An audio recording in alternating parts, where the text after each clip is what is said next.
Now, in yield method, if you remember, I made you write two methods. One is dividend yield method and the other is earnings yield method. So first we shall take up with dividend yield method. Give the headings first, everyone. Now, yield method means what? Understand this. Yield means earnings. So dividend yield method means we find the value of shares on the basis of value of dividend. If the company is paying more dividend, means its value of shares should be more. Shareholders are more satisfied in terms of dividend. If the company is paying less dividend, then the value of shares should also be less. So value of share is obtained or calculated on the basis of the earnings of the company. That is the concept of yield. A company with a higher earnings will fetch more valuation of shares. A company with a lower earning will fetch less valuation of shares. Now within that again we have dividend yield and earnings yield. So in dividend yield method, we particularly decide the value of shares on the basis of dividend. Is everyone clear with it? Here first we have to find the expected rate of dividend. Okay, first we have to find expected rate of dividend. That is equal to profits available for dividend to equity shareholders divided by paid up equity share capital into 100. Now, expected rate of dividend, very logical and using the common sense. Whatever dividend the company can pay divided by equity share capital into 100 will give us what the shareholders can expect the rate of dividend to be. Now, first of all, what is this profits available for dividend to equity shareholders? Suppose a company earns 50 lakhs of profits. From 50 lakhs, first of all, they have to pay preference dividend. So suppose from 50 lakhs, let us say it pays preference dividend of 10 lakhs. How much will remain? Now suppose from 40 lakhs, they decide to transfer to reserves. Whatever profits remain, company can do two things. Either you give dividend or you retain in the business. Suppose out of 40 lakhs, company decides to transfer to reserves 15 lakhs. Means it is 15 lakhs. Out of 40, 15 lakhs will be going to reserves. How much company is thinking of giving the dividend to shareholders? 25 lakhs. Now suppose the share capital is 2 crore 50 lakhs. Means shareholders can expect what rate of dividend? 10%. So it's a logical thing. What is the expected rate of dividend? Whatever are the profits available for dividend. And how will you find the profits available for the dividend? From the profits you will minus transfer to reserves. You will minus preference dividend. Whatever amount remains is the profit available for dividend to equity shareholder. Okay, that you divide by the paid up equity share capital and you multiply by 100, we can get what is the rate of dividend the shareholders can expect. Any confusions in this? Okay. After that, how would you find the value of shares? Now, whatever is the expect, suppose 10% comes expected rate of dividend. Okay.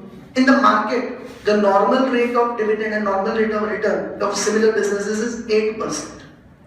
Means all other businesses in the same category have been giving a dividend of what rate? 8%. But we are giving, so our value should be more. Now suppose the paid up value of share, if they are fully paid up, it will be 10 rupees. So suppose the paid up value of share is 10, then we compare it. Then in market they are giving 8%. Compared to that we are giving 10% dividend. So if 10 rupees is the value of share, face value, we are giving more dividend, more higher percentage. So our value of share also should be more than face value of 10 rupees. So how much should be the value? 10 into 10 divided by, against 8% we are giving 10%. So against 10 rupees face value of all companies' shares, what should be the value of our share? 10 into 10, 100 divided by 8, 12.5. Means our value of shares against 10 rupees should be 12.5. And suppose the shares are not fully paid up. The shares are also partly paid up, let us say 7 rupees. Means even more value of shares. Even more value means only 7 rupees because 3 rupees we still have to call them from the shareholders. Then you would compare with 7 rupees. Then against 8 we are giving 10. So again 7 rupees paid up, but what is the value of shares? 7 into 1070 divided by 8. Did everyone understand this? So how do you find the value of share? What is that? Expected rate of dividend 10% divided by normal rate of dividend 8% in the market. Either you can take normal rate of dividend, and if normal rate of dividend is not given, then we will take normal rate of return. Because normal rate of return on equity shareholders is dividend only. So we assume normal rate of return itself is the normal rate of dividend. And you multiply it with the paid up value of shares. Like I said, if it is fully paid up, you will multiply with 10 rupees. If it is partly paid up, say 7 rupees, you will multiply with 7. What is the best part here compared to intrinsic value of shares? In intrinsic value of shares, first we had to obtain the value of 10 rupees shares. Then we used to make the equation that if it is partly paid up, let us say 8 rupees is paid up, then add total notional call and from the final answer minus 2. Here all that is not required. Directly what is the paid up value? 8. So for 8 rupees shares multiply with 8. For 10 rupees shares multiply with 10. Directly you get answer of both the shares. Means you have to apply this formula 2 times if it was a question what we did in the last lecture. For 10 rupees shares you would obtain it separately, for 8 rupees shares you would obtain it separately. Did everyone understand this? Put on this formulas. Now, as I discussed, how do you find this profits available for dividend? So for that, first, profits after tax. You would start with profit after tax. From that you will minus transfer to reserves because that amount cannot be given as dividend. Okay.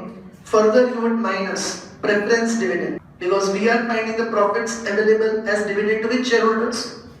Equity. So you will also minus preference dividend, and as such preference dividend is to be paid in priority of equity dividend. First we have to pay preference, then only we can pay equity. After transferring to reserves and paying preference dividend, whatever amount remains, that is profits available for dividend to equity shareholders. Did you understand this? Any doubts in it? So this is how we would find the profits available for dividend to equity shareholders. Okay, all the points are clear. First we would make this workings, then apply the 2 steps. After finding profits available to equity shareholders, then expected rate of dividend and then valuation of shares. Okay. Look at question number 4. Page number 62, question number 4. Raise your hand who is still writing it. So be attentive. From the following information, calculate value of an equity share by yield method. Now in exams, in yield method if they don't mention anything, means you have to solve by dividend yield method. For earnings yield method they will always mention. Earnings yield method. If only yield method is mentioned, means you have to obtain it by dividend yield method. You can write it down as a note. If nothing is specified in yield method,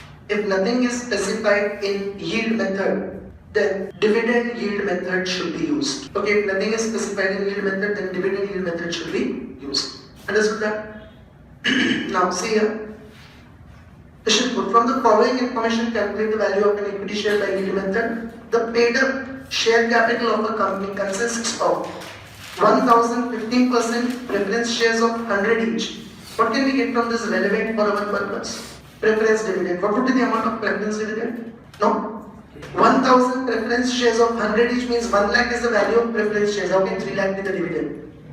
1000 preference shares of 100 each. So 1000 into 100. What is preference share capital? And 1 lakh's 15%. What is preference dividend? 15,000. Any doubt in this? And 20,000 equity shares of 10 each. Is it mentioned partly paid up? Means they are fully paid up. So first of all, what is paid up equity share capital? 2 lakhs. 20,000 into 10. And in the second step, what is the paid up value of the share? 10 rupees. Average annual profits of the company after providing for depreciation and taxation amounted to 75,000. Profit after tax is directly available 75,000. And it is considered necessary to transfer rupees 10,000 to general reserve before declaring any dividend. So transfer to reserves is 10,000. Okay. The normal dividend expected by investors on equity shares from this type of business carried on by the company is 10%. So normal rate of dividend is 10%. Did you understand this? So we have to go stepwise. First we'll find profits available for dividend to equity shareholders. So I'll discuss it right again. It's a very simple question. Then I do it on the book. First you make this workings. Then you apply this step. Then you apply this step. Right on the book. Then I do it on the book. Who are doing it still? Okay, check your answers. Be attentive. See, first of all in the question, profits Average annual profits after tax are directly given 75,000. Average annual profit after tax 75,000. From that we have to minus transfer to reserves.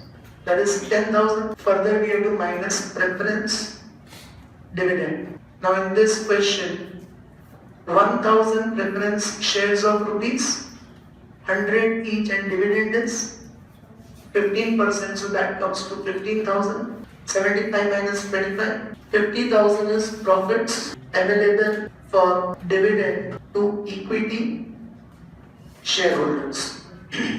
Expected rate of dividend. Now expected rate of dividend will be equal to profits available for dividend to equity shareholders divided by paid up equity share capital into 100. Now profits available are 50,000 divided by paid up equity share capital in the question, 20,000 equity shares of 10 each, so 2 lakhs into 100 means expected rate of dividend is 40% or 25%.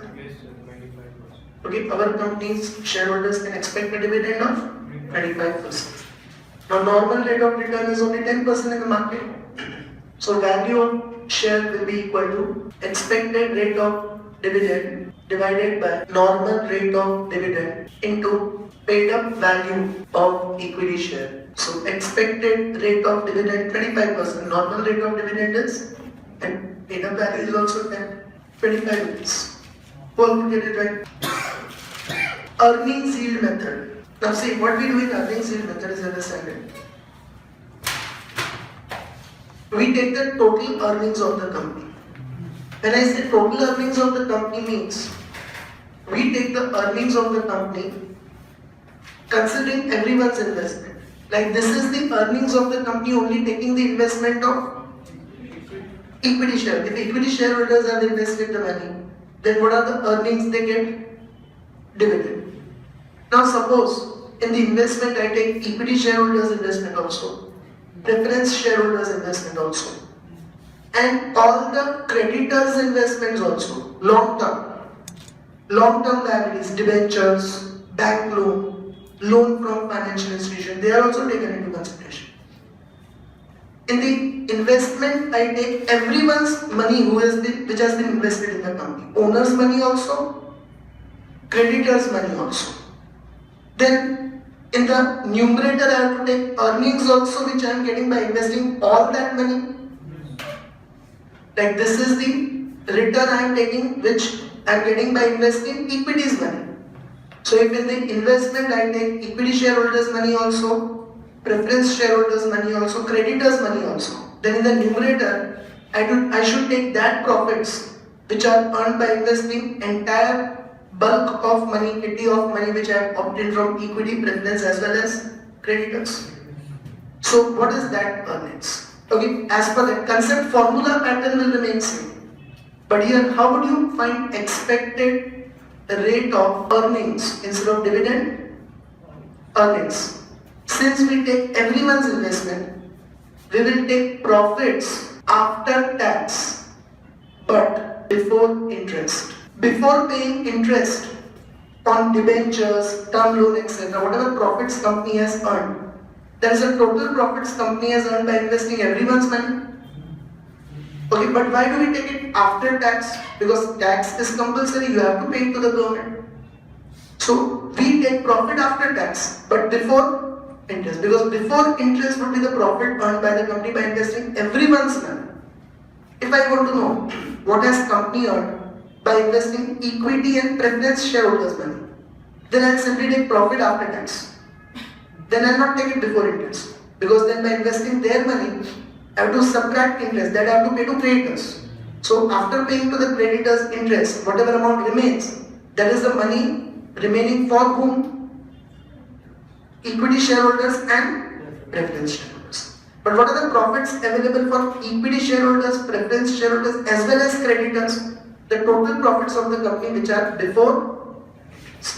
So since we are taking everyone's investment, which profits we will be taking? Mainly before interest, but after tax, because tax is what you have to pay to the government whether you pay interest or not. Divided by, we'll take gross capital employed. Now gross capital employed means everyone's capital. equity shareholders capital also, preference shareholders capital also, and creditors capital also. Into, what did we multiply it with? Pattern is same, but there we were finding purely from equity shareholders point of view dividend. So which numerator did we take?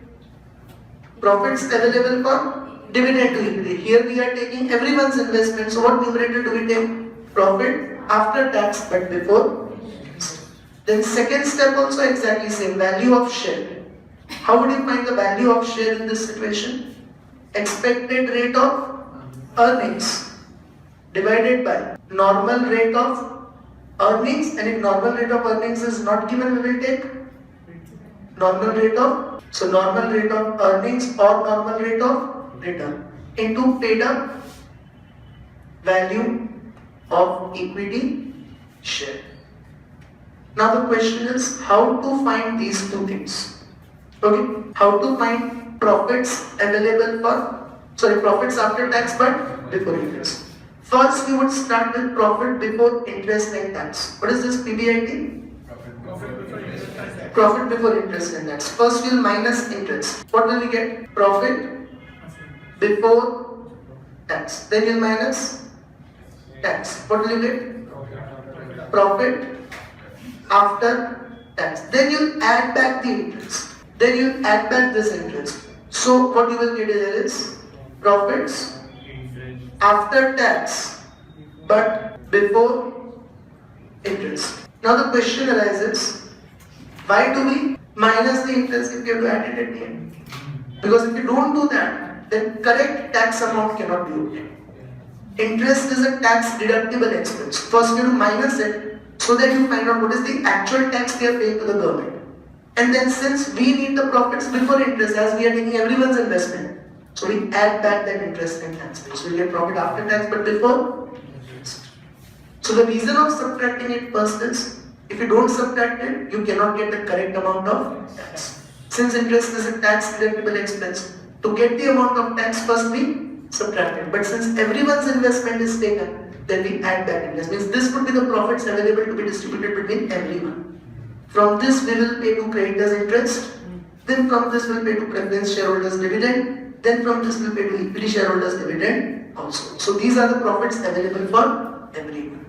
Whereas these were the profits available only for equity shareholders. So there is a difference. Okay. Now second note. There is note number 1. Now note number 2. How to find gross capital employed. If you do it by direct method, every time we are understanding two methods, direct and indirect.